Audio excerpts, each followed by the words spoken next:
College is an exciting time, but college campuses, like all communities, have risks, and some experiences in college can be traumatic.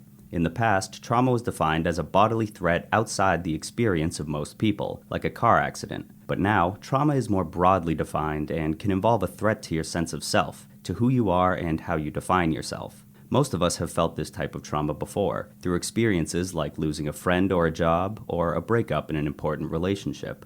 Some experiences rock our foundation for feeling secure and protected. Examples include childhood sexual, physical, or emotional abuse, sexual harassment or assault, or being bullied.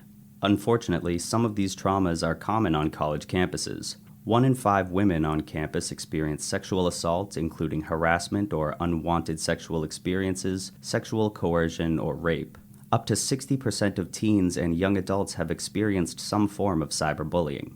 The symptoms of post-traumatic stress disorder, or PTSD, are grouped into 3 categories: re-experiencing, arousal or hypervigilance, and avoidance. After a traumatic experience, we often can't get the experience out of our minds. Re-experiencing is a kind of reliving of the event, such as through flashbacks, nightmares, or intrusive thoughts.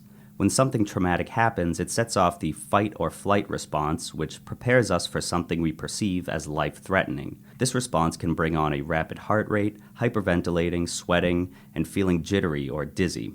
Hypervigilance can also occur, feelings of impending doom, and watching out for signs that remind you of the trauma.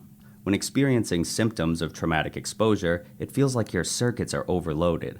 One way of coping is to shut down and isolate yourself. It involves avoiding the thoughts and feelings about the trauma, emotional numbing, isolating yourself from social interactions, and expecting an unpleasant future. Most people who experience trauma will have some symptoms, which usually last for about a month after the trauma. Even after a serious trauma, only about 30% of individuals will have PTSD, with symptoms continuing after the 1-month period. Other issues that may accompany trauma. PTSD may not be the only symptoms experienced after trauma. You may also suffer depression, have panic attacks, or even feel suicidal. You may use excessive amounts of substances to help calm down or reduce symptoms. So what can you do if you've experienced trauma? Part of the problem with PTSD is that you may avoid getting help. Often there's a fear that symptoms could get worse, that the stigma is too great, or that nothing can help. The good news is that treatment of PTSD is generally very effective. It's important to find a licensed mental health professional to work with. Psychotherapy, medications, self-help groups, meditation, and support from family and friends can all really help. If you've experienced something traumatic and are still feeling the effects of the event, help is available. Contact your primary care doctor or an advisor, or reach out to the counseling center. With help, you can get relief and feel better. Hi, I'm Gene Beresin, Executive Director of the Clay Center for Young Healthy Minds at Mass General Hospital. Thanks for watching this video. If you're struggling with a problem, reach out for help from a mental health professional.